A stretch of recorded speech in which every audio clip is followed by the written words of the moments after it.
কারণে নবী করিম সাল্লাল্লাহু আলাইহি ওয়াসাল্লাম বলেন, তলাবুল ইলমি ফরিদাতুন আলা কুল্লি মুসলিম। দিন ইলম তলব করা মানে কোরআন হাদিসের শিক্ষা অর্জন করা প্রত্যেকটা মুসলমানের জন্য ফরজ, যেভাবে নামাজ ফরজ। আমরা আলোচনা করছিলাম বিগত জুমাগুলোতে মা বাবার উপরে সন্তানের কি কি হক, মনে আছে আপনাদের? ভুলে গেছেন? বলেছিলাম মা বাবার উপরে সন্তানের 7টা হক। 1 নম্বর কি ছিল বলেন তো? 1 নম্বর হলো সন্তানের জন্য, নেক সন্তানের জন্য আল্লাহ তাআলার কাছে দোয়া করা। 2 নম্বর ছিল যখন আপনার সন্তান হবে তখন সুন্দর একটা নাম রাখা। এতটুকু মনে আছে আপনাদের? ভুলে গেছেন? 3 নম্বর বিষয় থেকে নিয়ে আজকে আমাদের আলোচনা শুরু, সেটা হলো ওই সন্তানকে শিক্ষা দেওয়া, ওই সন্তানকে জ্ঞান দেওয়া। কোন শিক্ষায় শিক্ষিত করা? এমন শিক্ষায় শিক্ষিত করা যেই শিক্ষায় শিক্ষিত হলে ওই সন্তান আল্লাহকে চিনবে, এই পৃথিবীর সৃষ্টির রহস্য বুঝতে পারবে, জান্নাত সম্পর্কে জানবে, জাহান্নাম সম্পর্কেও জানবে। যখন সে জান্নাত সম্পর্কে পূর্ণ জ্ঞান রাখবে, হালাল হারাম সম্পর্কে পূর্ণ জ্ঞান রাখবে, তখন তার জন্য সহজ হয়ে যাবে কোনটা সে করবে, কোনটা সে করবে না। এই কারণে মা বাবার উপরে 3 নম্বর হক হলো সন্তানের ব্যাপারে যে তাকে শিক্ষা দেওয়া। আমি সংক্ষিপ্ত আকারে এই শিক্ষার যে কত গুরুত্ব, এই শিক্ষা একটা মানুষের ভিতরে কি পরিমাণে ইফেক্ট ফেলে, প্রভাব বিস্তার করতে পারে, সংক্ষিপ্ত একটা ইতিহাস আপনাদেরকে বলি। আল্লাহ সুবহানাহু ওয়া তাআলা সর্বপ্রথম কোন মানুষকে সৃষ্টি করেছেন? আদম আলাইহিস সালাম। এরপরে কাকে? হাওয়া আলাইহিস সালামকে। তাদের দুজন থেকেই ওয়াবাসা মিনহুমা রিজালান কাসীরান ওয়া নিসাআ, অসংখ্য অগণিত মানুষ তাদের মাধ্যমে আল্লাহ সুবহানাহু ওয়া তাআলা পৃথিবীতে ছড়িয়ে ছিটিয়ে রেখেছেন। সুবহানাল্লাহ পড়ে।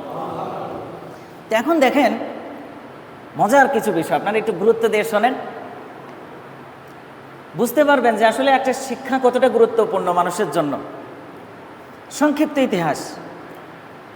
আল্লাহ সুবহানাহু ওয়া তাআলা আদম আলাইহিস সালামকে সৃষ্টি করার পর তার স্ত্রীকে সৃষ্টি করলেন, এরপর তার সন্তান হলো। তৎকালীন সময়ে তারা জীবন কিভাবে পরিচালনা করবে, কিভাবে আল্লাহর ইবাদত করবে, কিভাবে পৃথিবীতে জীবন যাপন করবে, এই সমস্ত বিধান সরাসরি আল্লাহ সুবহানাহু ওয়া তাআলা ইলহামের মাধ্যমে আদম আলাইহিস সালামকে জানিয়ে দিতেন, এই জ্ঞানটা।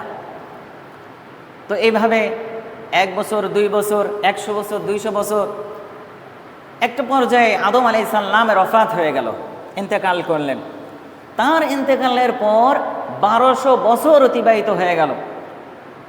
তো আদম আলাইহিস সালামের উম্মত যারা ছিলেন তারা তো আদম আলাইহিস সালামের আনেওয়ালা সেই বিধান নিয়ে জীবনযাপন করতেন। কিন্তু আদম আলাইহিস সালামের ওফাত যখন হয়ে যায়, 1000 বছর অতিবাহিত হয়ে গিয়েছিল। তৎকালীন সময়ে মানুষ আল্লাহ তাআলার ইবাদত করছে, কোনো শিরিক ছিল না, কোনো বেদাত ছিল না। পৃথিবীর ইতিহাসে 1000 বছর পর্যন্ত কোনো শিরিক ছিল না। 1000 বছর পর এরপরে আস্তে আস্তে মানুষ আল্লাহ সুবহানাহু ওয়া তাআলার ইবাদত থেকে দূরে সরে যেতে লাগলো। আদম আলাইহিস সালামের শিক্ষা দীক্ষা থেকে মানুষ দূরে সরে যেতে যাচ্ছিল। এভাবে আরও 200 বছর অতিবাহিত হয়ে যায়। অবস্থা এত ভয়াবহ সৃষ্টি হলো যে মানুষ আল্লাহ তাআলার ইবাদত করতে ভুলে গেছে। মানুষ যেভাবে ইচ্ছা সেভাবে চলে, শয়তানের আনুগত্য করে, তাগুতের আনুগত্য করে চলে, আল্লাহ তাআলার ইবাদত আর করে না। তারা ভুলে গিয়েছে যে আল্লাহ কি জিনিস, আল্লাহ প্রদত্ত একটা শিক্ষা আছে। এরপর 1200 বছর পর আল্লাহ সুবহানাহু ওয়া তাআলা হযরত নূহ আলাইহিস সালামকে পৃথিবীতে প্রেরণ করলেন। নূহ আলাইহিস সালাম এসে ওই আদম আলাইহিস সালামের যে সম্প্রদায় ছিল তাকে দাওয়াত দিয়েছিল। সবাই দাওয়াত, সব নবীরই একটা দাওয়াত ছিল, লা ইলাহা ইল্লাল্লাহ, আল্লাহ ছাড়া কোনো মাবুদ নেই, ফা'বুদু রাব্বাহ, রবের ইবাদত করো। সব নবীদের দাওয়াত এটাই ছিল। তো নূহ আলাইহিস সালাম তার জাতিকে আল্লাহর দিকে দাওয়াত দিচ্ছিলেন। দিতে দিতে কিছু সংখ্যক মানুষ তো আল্লাহ সুবহানাহু ওয়া তাআলার আনুগত্যে ফিরে আসে, আল্লাহ তাআলার ইবাদত শুরু করে, এবং বহু সংখ্যক মানুষ তারা শিরিকে লিপ্ত হয়ে যায়, মূর্তি পূজায় লিপ্ত হয়ে যায়। এভাবে যখন নূহ আলাইহিস সালামের দেওয়া শিক্ষা তার অনুসারীরা পালন করে, এবার বহু বছর কেটে যায়। কেটে যাওয়ার পর এক পর্যায়ে যারা নূহ আলাইহিস সালামের শিক্ষাটাকে ভুলে যায়, আল্লাহ তাআলাকে ভুলে যায়, আল্লাহ তাআলার ইবাদতকে ভুলে যায়, এভাবে 1 বছর, 2 বছর, 200 বছর কাটতে কাটতে 1042 বছর কেটে যায়। মানুষ অন্ধকারে নিমজ্জিত হয়, ভ্রষ্টতায় নিমজ্জিত হয়, শয়তানের পূজা শুরু করে, তাগুতের পূজা শুরু করে। 1042 বছর পরে আল্লাহ সুবহানাহু ওয়া তাআলা নবী হিসেবে হযরত ইব্রাহিম আলাইহিস সালামকে প্রেরণ করে। সুবহানাল্লাহ। তো ইব্রাহিম আলাইহিস সালাম এসে নূহ আলাইহিস সালামের ওই জাতিকে আল্লাহ তাআলার একাত্মবাদের দাওয়াত দিতেন, মূর্তি পূজা ছাড়তে বলতেন। আপনারা শুনেছেন ইব্রাহিম আলাইহিস সালামের বাবা স্বয়ং মূর্তি বানাইতেন। লম্বা ঘটনা, অন্য একটা সময় আলোচনা করবো, আজকে সংক্ষিপ্ত ইতিহাসটা শুনে রাখেন। তো ইব্রাহিম আলাইহিস সালাম তার উম্মতকে দাওয়াত দিচ্ছেন। কিছু মানুষ তো আল্লাহ সুবহানাহু ওয়া তাআলার দিকে ফিরে আসে, আল্লাহ তাআলার ইবাদত শুরু করে, মূর্তি পূজা ত্যাগ করে। এভাবে ইব্রাহিম আলাইহিস সালামের ওই ধর্মটা, ওই জ্ঞান অনুসারে আল্লাহ সুবহানাহু ওয়া তাআলার ইবাদত করতে থাকে। এভাবে অতিবাহিত হতে হতে ইব্রাহিম আলাইহিস সালামের ওফাত হয়ে যায়। এরপরে 565 বছর অতিবাহিত হয়ে যাওয়ার পর যখন মানুষ বেদাআতে লিপ্ত হয়ে গেল, শিরকে লিপ্ত হয়ে গেল, মূর্তি পূজায় লিপ্ত হয়ে গেল, আল্লাহ সুবহানাহু ওয়া তাআলাকে সম্পূর্ণরূপে ভুলে গেল, জ্ঞানহীন হয়ে পড়ল, অজ্ঞ হয়ে পড়ল, তখন আল্লাহ সুবহানাহু ওয়া তাআলা ওই জাতিকে আবার শিক্ষা দান করার জন্য, ওই জাতিকে আবার সঠিক পথে আনার জন্য হযরত মূসা আলাইহিস সালামকে 565 বছর পরে আবার প্রেরণ করেন নবী হিসেবে। এবার মূসা আলাইহিস সালাম, তখন ফিরআউনের যুগ চলে, নমরুদের যুগ চলে, হামান এদের যুগ চলে। ফিরআউন তো স্বয়ং নিজেকে খোদা দাবি করে বসে, নমরুদ তো স্বয়ং নিজেকে খোদা দাবি করে বসে। ইব্রাহিম আলাইহিস সালামের শিক্ষা ভুলে এমন পর্যায়ে চলে যায় স্বয়ং তারা নিজেরাই খোদা, নিজেকে খোদা দাবি করে বসে। এই জাতিকে সঠিক পথে আনার জন্য আল্লাহ সুবহানাহু ওয়া তাআলা ইব্রাহিম আলাইহিস সালামের পর 565 বছর পর মূসা আলাইহিস সালামকে তাওরাত কিতাব দিয়ে প্রেরণ করেন। তাওরাত কিতাব মানে কি? কোরআন যেমন আসমান থেকে নাজিল হয়েছে, তাওরাত কিতাবটাও নাজিল হয়েছে আসমান থেকে মূসা আলাইহিস সালামের উপর।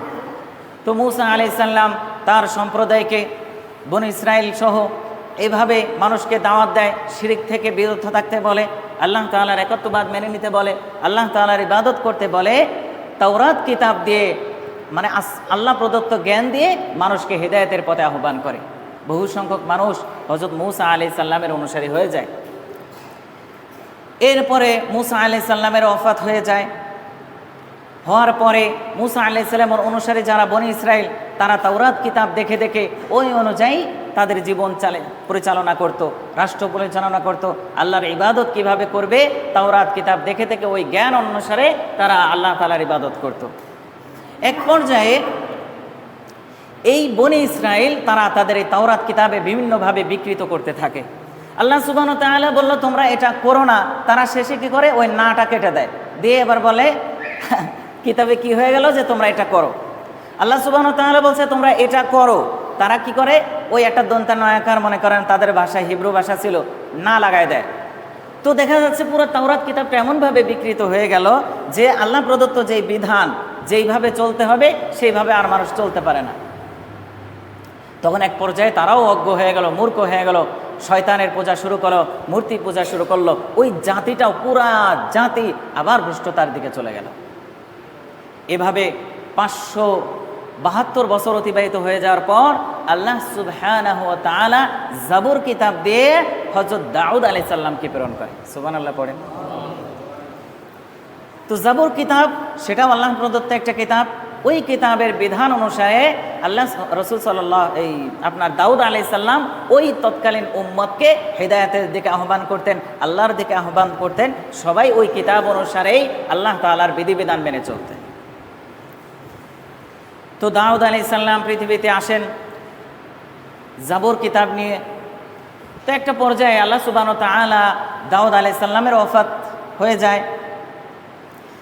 এখন দাউদ আলাইহিস সালাম যেই কিতাব এনেছিলেন জাবুর, ওই কিতাব দিয়ে দেখেই তো তাদের জীবন পরিচালনা করে। আমাদের যেমন সংবিধান আছে না, মুসলিম ধর্মের কিতাব আল কোরআন আছে না, ওই রকম আর কি। তো তৎকালীন সময় ওই উম্মত জাবুর কিতাব দেখে দেখেই তাদের জীবন পরিচালনা করত, তাদের বিধিবিধান, আল্লাহ প্রদত্ত জ্ঞান অন্বেষণ করত, ওই হিসেবেই জীবন পরিচালনা করত। এভাবে দাউদ আলাইহিস সালামের ওই বিধান জাবুর কিতাবটাকে তারা ফলো করতে করতে এক সময় বহু সময় অতিবাহিত হয়ে যায়। মানুষ আবার ওই জাবুর কিতাবে বিকৃতি শুরু করে। কিছু শয়তান লেভেলের মানুষ আছে না, শয়তানের আনুগত্য করে, তারা ওই শিক্ষা থেকে বিমুখ হয়ে পড়ে এবং ওই শিক্ষার মধ্যে নানাভাবে পরিবর্তন ঘটায়। এভাবে 1 বছর, 2 বছর, 100 বছর, 200 বছর এভাবে 1356 বছর অতিবাহিত হয়ে যায়। যাওয়ার পরে পৃথিবীর মানুষগুলা আল্লাহকে চিনতে ভুলে গেছে, দুনিয়ার এই সৃষ্টির রহস্য কি ভুলে গেছে, মানব সৃষ্টির রহস্য কি সব ভুলে মূর্তি পূজা, শিরিক, বেদাত, অসভ্যতায়, খুন, হত্যায়, এরকম জঘন্যতম কাজে লিপ্ত হয়ে যায়। আবার এই সমস্ত মানুষকে হেদায়েতের পথে আনার জন্যে, জান্নাতের পথের দিকে আনার জন্যে আল্লাহ সুবহানাহু ওয়া তাআলা 1356 বছর পরে হযরত ঈসা আলাইহিস সালামকে ইনজিল কিতাব দিয়ে দুনিয়াতে প্রেরণ করেন। কত বছর পরে? 1356 বছর পরে। তো হযরত ঈসা আলাইহিস সালাম এসে একই কাজ তার উম্মতকে আহ্বান করতো, তোমরা আল্লাহর পথে আসো, নবীর পথে ফিরে আসো। এভাবে দাওয়াত দিত, আল্লাহ প্রদত্ত জ্ঞানে তাদেরকে শিক্ষিত করত, তারা জান্নাত চিনতে পারত, জাহান্নাম সম্পর্কে অবগত হতো, অন্যায়ের ক্ষতি সম্পর্কে, শাস্তি সম্পর্কে অবগত হয়ে তারা অন্যায় থেকে, শিরিক থেকে, বেদাত থেকে ফিরে এক আল্লাহর আনুগত্য স্বীকার করত, এক আল্লাহর তাওহীদ স্বীকার করে আল্লাহ তাআলার ইবাদতে আবার লিপ্ত হতো। তো ঈসা আলাইহিস সালামকে যা তৎকালীন সময়, এর ভিতরে কাহিনী অনেক লম্বা। মনে করেন ইহুদি এক জাতি তৈরি হয়, ওই জাতি হযরত ঈসা আলাইহিস সালামকে অস্বীকার করে তারা কাফেরই থেকে যায়। এবং তৎকালীন সময়ে যে সমস্ত মূর্তি পূজারক কাফের যারা হযরত ঈসা আলাইহিস সালামকে মেনে নেয় তাদেরকে বলা হতো হাওয়ারি। আমাদেরকে যেমন মুসলমান বলা হয়, তাদেরকে বলা হতো হাওয়ারি। তারা ছিল আল্লাহ তাআলার উত্তম বান্দা, আল্লাহ তাআলার আনুগত্য স্বীকারকারী বান্দা। তারা হযরত ঈসা নবীর উপরে ঈমান আনে, তার উপরে নাজিলকৃত ইনজিলের উপরে ঈমান আনে। তারা ছিল হাওয়ারি, যারা বর্তমান খ্রিস্টান। এভাবে ওই হাওয়ারিরা ঈসা আলাইহিস সালামের ইনজিল দেখে দেখে আল্লাহ প্রদত্ত বিধান তারা জানতো, বুঝতো এবং ওই অনুসারেই জীবন অতিবাহিত করত। এভাবে 100 বছর 200 বছর অতিবাহিত হয়। অতিবাহিত হলে এক পর্যায়ে তৎকালীন সময়ের ওই কাফেররা বা ওই হাওয়ারিরা তারা আস্তে আস্তে ওই ইনজিল কিতাব থেকে দূরে সরতে থাকে, আল্লাহ প্রদত্ত শিক্ষা থেকে দূরে সরতে থাকে। এবং ইহুদিরা তৎকালীন সময়ে এই ইনজিল কিতাবের নানানভাবে বিকৃতি সাধন করে, পরিবর্তন করে দেয়। যার ফলে আল্লাহ প্রদত্ত যে বিধান, যে জ্ঞান পৃথিবীতে ছিল, এটার আর সঠিক নুসখা থাকে না, পরিবর্তন হয়ে যায়। আল্লাহ তাআলা যেটা করতে বলে এরা পরিবর্তন করে সেটাকে নিষেধ করে, আল্লাহ তাআলা যেটা নিষেধ করে সেটাকে পরিবর্তন করে ওটাকে আদেশসূচক বাক্য বানিয়ে ফেলে। যার ফলে আল্লাহ প্রদত্ত যে বিধান, ওই বিধানগুলো আর পালন হতো না। আবার মূর্তি পূজায় লিপ্ত হয়, আবার শিরিকে লিপ্ত হয়, আবার খুন হত্যায় লিপ্ত হয়। এমনকি ঈসা আলাইহিস সালামের এভাবে ওফাতের পর আল্লাহ তাআলা তাকে উঠিয়ে নিয়ে যায়। এর পরবর্তী এই খ্রিস্টানরা অর্থাৎ এই হাওয়ারিরা পৃথিবীতে, গোটা পৃথিবীর অবস্থা এমন হয়ে যায়, খুন, হত্যা, লুণ্ঠন, নির্যাতন, ধর্ষণ, এমন কোনো অন্যায় অপকর্ম পৃথিবীতে ছিল না যেটা এই মানুষ আমরা করিনি তৎকালীন সময়ে। রোম, পারস্য, আপনারা শুনেছেন এসব কথা। তারপরে ভারতবর্ষ থেকে শুরু করে গোটা পৃথিবীতে একটা শত শত মাইল অতিক্রম করেও একটা মানুষ পাওয়া যেত না যারা ঈসা আলাইহিস সালামের উপরেই মানে নে ওই ইনজিল কিতাবের উপর আমল করত। লম্বা ঘটনা, আমি সংক্ষিপ্ত আকারে বলছি। তো এভাবে প্রায় 600 বছর অতিবাহিত হয়ে যায়। গোটা পৃথিবীর মানুষ আমার সেই অসভ্যতা, মানবতা লঙ্ঘন থেকে শুরু করে এমন কোনো অন্যায় তারা করতে বাকি রাখে নাই যেগুলা তারা জানতো। শয়তানের পূজা থেকে শুরু করে সমস্ত প্রকার অন্যায় তারা করত। এভাবে গোটা পৃথিবী যখন বেদাতে লিপ্ত হয়ে গেল, গোটা পৃথিবী যখন শিরকে নিমজ্জিত হয়ে গেল, গোটা পৃথিবী যখন অজ্ঞতার আধারে ডুবে গেল, এমনকি আরবের অবস্থা তখন এমন ছিল তারা ঘুম থেকে উঠতই এই নিয়ত করে আজকে অমুক গোত্রের সাথে যুদ্ধ করতে হবে, উঠেই যুদ্ধ শুরু করে দিত। দল বেঁধে এই গোত্র ওই গোত্রের সাথে যুদ্ধ করত। তাদের কাজই ছিল যুদ্ধ করতে হবে।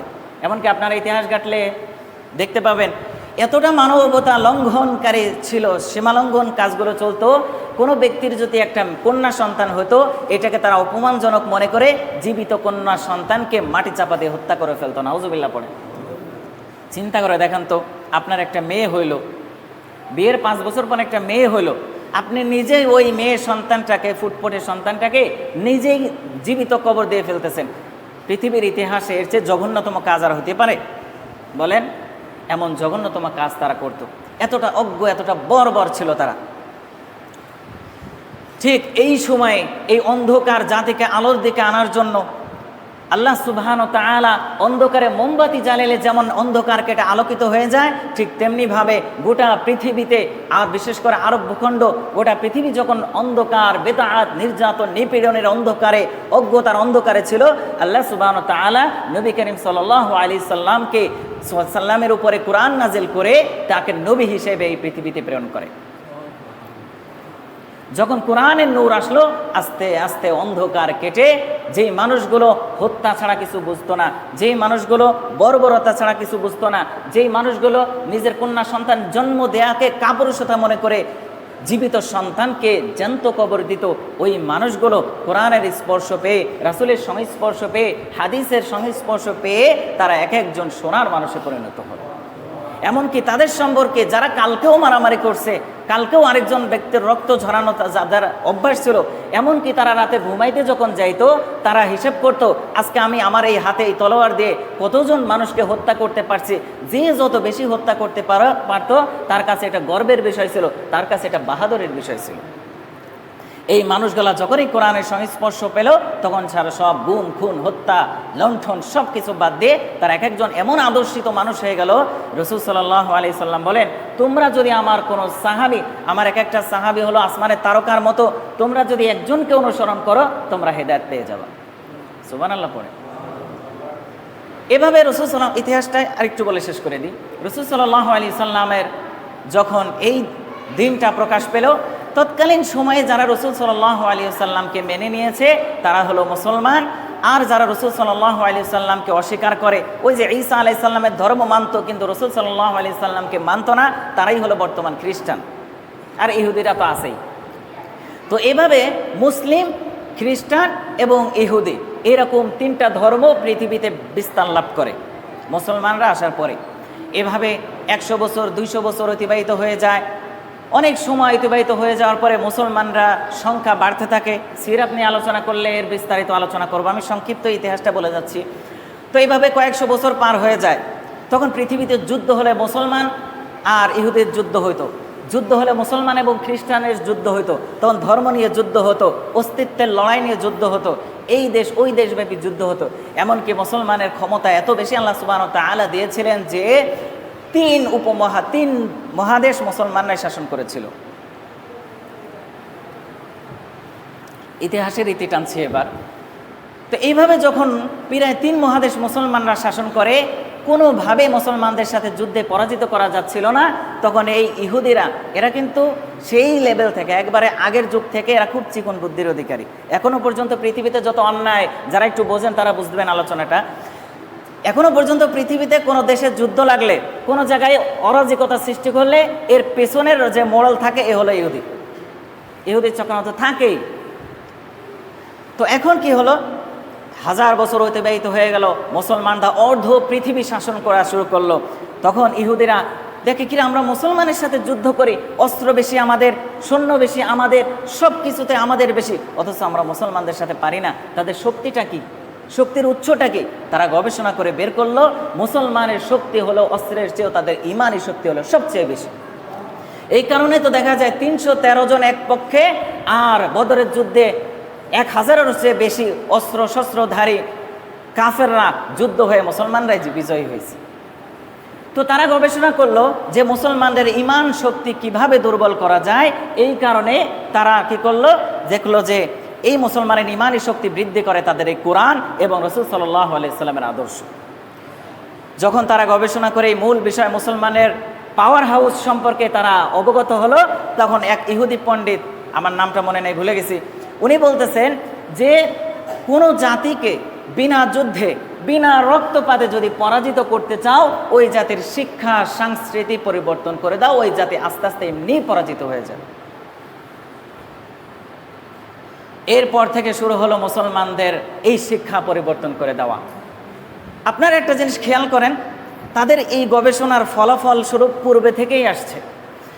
একবারে ইতিহাস বলছিলাম না শুরু থেকে, যে কোনো জাতি, যে কোনো নবীর জাতি উম্মত কিভাবে পথভ্রষ্ট হয়েছে, যখন তাদের শিক্ষার ভিতরে পরিবর্তন ঘটাইছে, যখন ওই জাতিকে শিক্ষা, আল্লাহ প্রদত্ত শিক্ষা থেকে দূরে সরাইছে, তখনই ওই জাতির পথভ্রষ্টতা ঘটছে না? ইতিহাস শুনে কি মনে হলো? তো তৎকালীন সময় থেকে নিয়ে মুসলমানদের শিক্ষার পরিবর্তনে তারা মিশনে নামলো। এখন যেহেতু মুসলমানের শিক্ষা এমন এক শিক্ষা, আল্লাহ সুবহানাহু ওয়া তাআলা সূরা হিজরের 9 নম্বর আয়াতে বলে, ইন্না নাহনু নাযালনা যিকরা ওয়া ইন্না লাহু লাহাফিজুন। পূর্বে যত আসমানি কিতাব ছিল ওই সবগুলো কিতাব যেহেতু তারা এই উম্মত পরিবর্তন করছে, কিছু দুষ্কৃতী মানুষগুলো পরিবর্তন করছে, কিন্তু এই কোরআন আমি আল্লাহ নিজে নাজিল করেছি এবং এই কোরআনের সংরক্ষণ আমি আল্লাহ নিজেই দায়িত্ব নিলাম। পৃথিবীর কেউ কোনো শক্তি চাইলেও এই কোরআনকে পরিবর্তন করতে পারবে না। এমনকি কিয়ামত পর্যন্ত এই কোরআন থাকবে, অক্ষতভাবেই থাকবে। যখনই কোরআন মানুষ আঁকড়ে ধরবে তখন মানুষ হিদায়াতের পথে থাকবে, যখনই কোরআন থেকে দূরে সরে যাবে মানুষ গুমরাহ হয়ে যাবে। এই কারণে ইহুদিরা এখন তো আর কোরআন পরিবর্তন করার সুযোগ নাই, হাদিস পরিবর্তন করার সুযোগ নাই। এই কারণে তারা করে কি, বিভিন্নভাবে বিভিন্ন ওয়েতে তারা কোরআন থেকে মুসলমানদেরকে দূরে সরায় দেয়। এমনকি আপনারা যখন এই ভারতবর্ষ যখন ইংরেজরা দখল করার পরে সর্বপ্রথম তারা কি করে জানেন? এক দিল্লিতেই কোরআনের মাদ্রাসা ছিল, হাদিসের মাদ্রাসা ছিল 80,000। এই ইংরেজরা সর্বপ্রথম ক্ষমতা দখল করার পরে 80,000 মাদ্রাসা এক দিল্লিতেই ছিল, সবগুলা মাদ্রাসা বুলডোজার দিয়ে মাটির সাথে মিশিয়ে দেয়।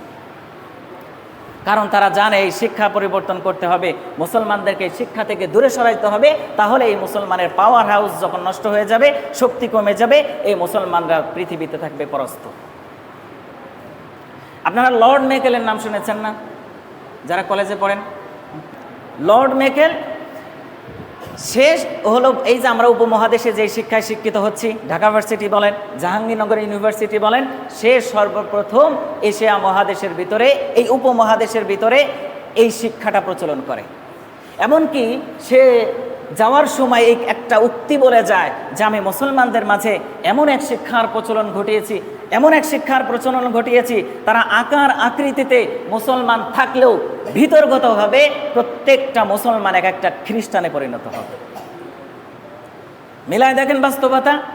একটা ছেলে মাস্টার্স কমপ্লিট করে ফেললো, একটা ছেলে অনার্স কমপ্লিট করে ফেললো, তাকে যদি রাসূল সাল্লাল্লাহু আলাইহি সাল্লামের জীবনী সম্পর্কে জিজ্ঞেস করা হয় সে অজ্ঞ।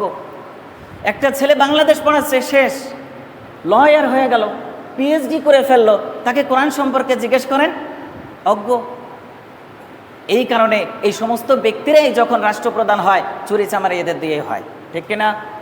এরাই যখন মন্ত্রী হয় দেশের হাজার হাজার কোটি টাকা এরা পাচার করে। এজন্য এই শিক্ষা এমন গুরুত্বপূর্ণ একটা বিষয়। আর 1 মিনিট আলোচনা করব। একটা ফলাফল আপনাদেরকে শোনাই। দেখেন,